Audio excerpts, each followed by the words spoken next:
नवमी में 9 दिन करब पूजनवा मैया आई है हो।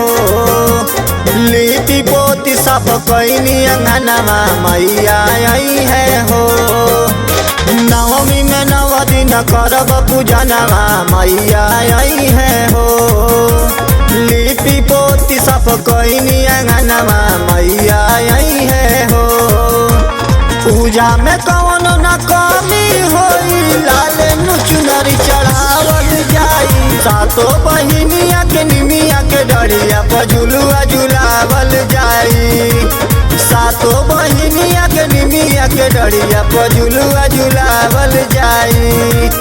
सातों बहिनिया के निमिया के डरिया पे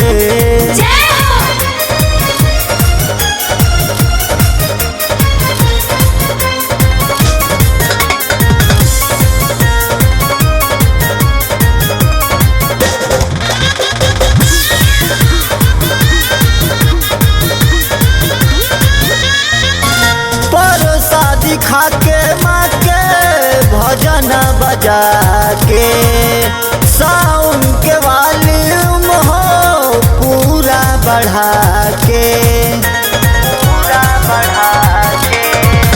प्रसादी खा के माँ के भजन बजा के साउंड के वॉल्यूम हो पूरा बढ़ा के।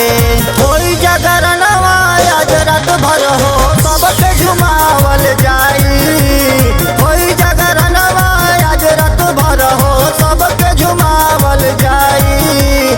सातों बहिनिया के निमिया के डलिया पर झुलुआ झुलावल जाई। सातों बहिनिया के निमिया के डलिया पर झुलुआ झुलावल जाई।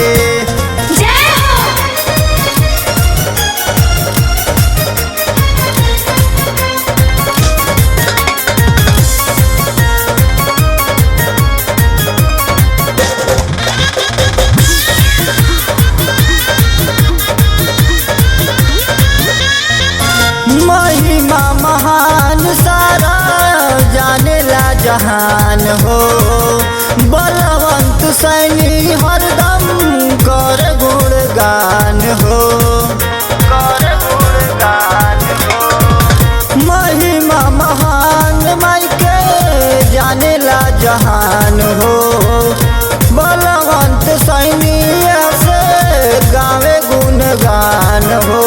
सोनू सचिन कहे पे चरनिया कोई न जइहा माई। सैनी बलवंत कहे के चरनिया कोई न जइहा माई। सातों बहिनिया के निमिया के डलिया पर झुलुआ झुलावल जाई।